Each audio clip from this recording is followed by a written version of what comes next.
o que nós podemos fazer diante de uma epidemia global que ameaça a vida de tantos.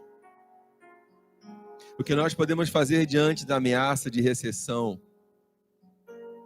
onde, quando sair de casa, pode colocar em risco a nossa vida e a vida de quem amamos, e ficar em casa pode colocar em risco a nossa sobrevivência, nosso sustento. O que nós, como fiéis em Deus, podemos fazer? Nós podemos clamar. Está escrito no segundo livro de Crônicas, capítulo 7, versículos 13 e 14. Se eu cerrar os céus de modo que não haja chuva, ou se ordenar aos gafanhotos que consumam a terra, ou se enviar a peste entre o meu povo, se meu povo que se chama pelo meu nome se humilhar e orar e me buscar, então eu ouvirei dos céus, perdoarei os seus pecados e sararei a sua terra. O contexto dessa palavra é que Salomão, junto com o povo, tinham acabado de inaugurar o templo, e no culto de inauguração houve uma grande visitação do poder de Deus. Então, chegando Salomão em casa, Deus fala com ele em sonho e faz essa promessa, que podia ser que por causa do pecado, Deus enviasse sobre o povo a seca, e não chovendo eles não teriam o que colher. Deus enviasse sobre o povo pragas como os gafanhotos, e mesmo plantando, a praga devoraria a colheita. Ou enviaria a peste, e eles morreriam de enfermidade. Mas nessa situação de pecado e juízo, aquele tempo seria um lugar para onde eles poderiam se voltar e clamar a Deus. Mas nessa promessa existem algumas condições, e a primeira delas é: se o meu povo, que se chama pelo meu nome. Isso parece minha introdução, mas é uma condição. Os outros povos não conheciam a Deus, os outros povos não adoravam a Deus, não o serviam, então Deus não tinha compromisso com eles. Estavam entregues à própria sorte. Mas os judeus fizeram uma aliança com Deus no Sinai, e Deus tinha uma aliança com eles, então eles eram o seu povo, ele era o seu Deus, eles ouviam, e por causa dessa aliança eles atendiam. Mas através do sangue de Jesus, Deus firmou uma nova aliança conosco. Não mais uma aliança com um só povo, mas com todos os povos da terra. E nós já nos voltamos mais para um templo feito por homens para clamar a Deus. Mas pelo sangue de Jesus, nós temos acesso direto a Deus no céu. E em qualquer circunstância nós podemos clamar. Mas Deus continua não tendo nenhum compromisso de atender aqueles que não têm aliança com Ele. Assim como aconteceu, a humanidade se tornou arrogante, como muitas vezes aconteceu no passado. O Ocidente começou a negar a existência de Deus e começou a viver como se Ele não existisse, praticando todo tipo de prostituição e feitiçaria e derramando sangue inocente. Nós achamos que somos poderosos, nós confiamos no nosso recurso, na nossa ciência, até que venha uma epidemia que nós não sabemos curar, mais rápida do que nós conseguimos nos defender, e nós nos lembramos que somos pó, com toda a nossa história, com toda a nossa ciência, os ricos e os pobres, os cultos e os incultos, os desenvolvidos e os subdesenvolvidos, todos somos pó. E sabe qual é o problema? Me diz o que acontece quando você está com o seu telefone, chega uma ligação e você não sabe quem está ligando. Qual é a sua atitude? Atendo ou não atendo? Você não tem aquele número, você não sabe se tem um relacionamento com aquela pessoa. Se não tem relacionamento, por que você vai atender? E é essa questão, na hora do desespero, muitos se voltam para Deus, alguns até cobram de Deus. Gente que sempre viveu como se Deus não existisse, perguntando onde está Deus. Eu pergunto onde estava você. Se as suas orações chegam a Deus como uma ligação de um número desconhecido, Se você não tem relacionamento com Deus, eu te pergunto, por que Deus atenderia as suas orações? A primeira coisa que você precisa fazer antes de clamar a Deus é reconhecer que você é um pecador, que você não o servia, que você não o adorava, e aceitar Jesus como seu único, suficiente Salvador, fazendo então uma aliança para que Deus seja o seu Deus e você pertença a Ele. E então, a partir de um relacionamento, Ele te escute. Esse texto traz mais uma condição, ele diz: se meu povo se humilhar, e orar, e me buscar, e se converter dos seus maus caminhos. Qual é o pressuposto dessa palavra? É que o povo se afastava de Deus justamente por ter paz, e com a paz vinha a prosperidade, e com a prosperidade vinha o sentimento de arrogância, de autossuficiência. Porque adorar a Deus se eu não tenho falta de nada? Porque me curvar diante do Senhor se minha vida está ok?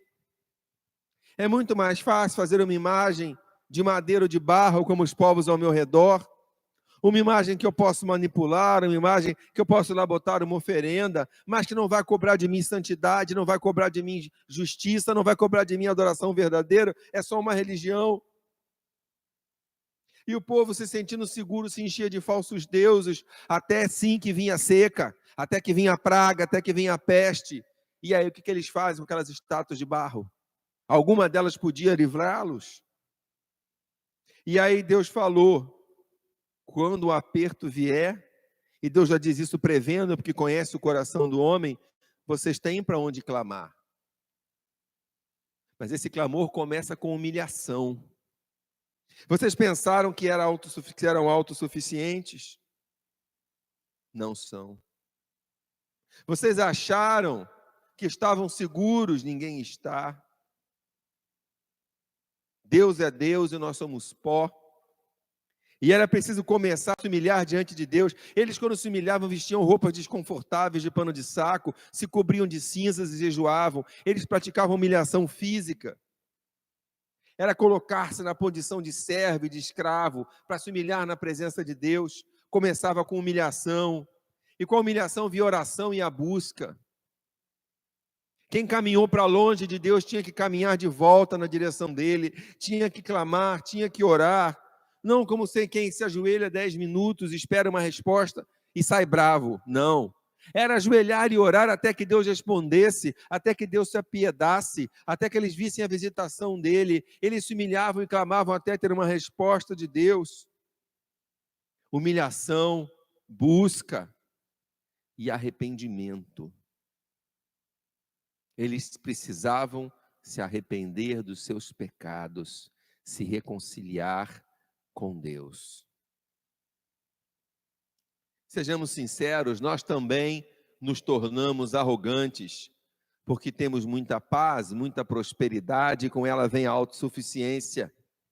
Quantos filhos de um lar cristão que cresceram ouvindo o Evangelho, agora não tem vergonha de frequentar a igreja, tem vergonha de se colocar como crentes, para não contrariar, para não ofender, para não perder os seus amigos ateus, os seus amigos que vivem na prostituição, os seus amigos que vivem no pecado e na idolatria. Quantos que conhecem a Deus hoje têm vergonha de tomar posição ao lado dele? Quantos deixaram a igreja para viver no pecado e colocaram a culpa a alguém? Ninguém sai da igreja por causa dos outros, nós saímos da igreja por causa de nós mesmos. E vivendo no pecado achavam que estavam seguros até que veio a visitação. Quantos estão ainda nominalmente na igreja, mas não vivem como cristãos? Não têm tempo para Deus, não adoram a Deus, não servem a Deus. Uma das piores coisas que acontece com a igreja é quando ela se torna uma igreja nominal. Quando ela ocupa o pequeno espaço dos nossos cultos dominicais e nada mais em nossa vida. Quantos se acharam autossuficientes, na sua arrogância se afastaram de Deus? E eu pergunto, onde está a nossa esperança agora? A quem nós vamos clamar? Eu respondo, ao único Deus verdadeiro. É Ele quem pode nos livrar. E o Senhor continua: eu ouvirei dos céus, perdoarei os seus pecados e sararei a sua terra. Nós estamos na terra, porque nós somos homens, nós somos pó. Deus está no céu, porque Ele é o soberano Criador do universo. Nós devemos tudo a Deus, Ele não nos deve nada. Nós temos toda obrigação para com Deus, Ele não tem nenhuma obrigação para conosco. É bom deixar isso bem claro. Deus não nos atende porque Ele nos deva alguma coisa, por mais que nós nos esforcemos. Tudo que nós podemos fazer não é nada perto do que Ele já fez e faz por nós. Não se trata de voltar para cobrar de Deus, mas voltar para reconhecer que Ele é Deus e nós somos criaturas. E Deus começa dizendo: eu perdoarei os seus pecados. Por quê? Porque é pelo pecado que chega a condenação. O salário do pecado é a morte. Todos pecaram e estão destituídos da glória de Deus. É pelo pecado que a morte chega, é pelo pecado que a violência chega, é pelo pecado que a miséria chega. Então, para a violência, para a miséria e para a morte, embora é preciso se arrepender dos pecados, é preciso se perdoar dos pecados. O processo de busca não é para comprar apenas o favor de Deus, é para tirar o povo do pecado. É um processo de santificação que tira o pecado do meio do povo, para que saindo do pecado saia o juízo. Então Deus diz: quando vocês se arrependerem, eu perdoo o pecado. E perdoando o pecado, eu faço cessar a praga e restauro a terra. Quando uma praga se espalha sobre a terra, já matando milhares e milhares de pessoas, sabe-se lá quantos vão morrer, em países que sequer têm uma estrutura de saúde. Quem vai clamar a Deus por misericórdia? O ímpio? O ateu? O que prefere morrer a deixar a prostituição? Esse não vai clamar. Esse já fez a sua escolha. Mas está tudo bem, porque esse escolheu não ter uma aliança com Deus. Quem tem que clamar por misericórdia é quem conhece a Deus. Quem fez uma aliança com Ele um dia, quem conhece o caminho do Senhor, quem sabe que há um Salvador. É nesse momento que a igreja tem que se levantar e clamar. Muitas vezes Israel se converteu ao Senhor no momento de agonia.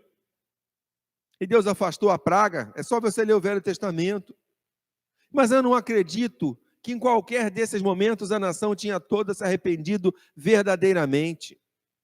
O ímpio continuou sendo ímpio, mas os justos se voltaram para Deus e levaram consigo aqueles indecisos. E eu digo, é a hora da igreja se colocar diante de Deus para clamar. É hora de nós nos arrependermos do nosso mundanismo, da nossa covardia de não tomar posição diante de Deus, de se esconder diante de pais e avós que oram para viver no mundo, conhecendo a Deus. É hora dos crentes verem como crentes, de terem tempo diário para Deus.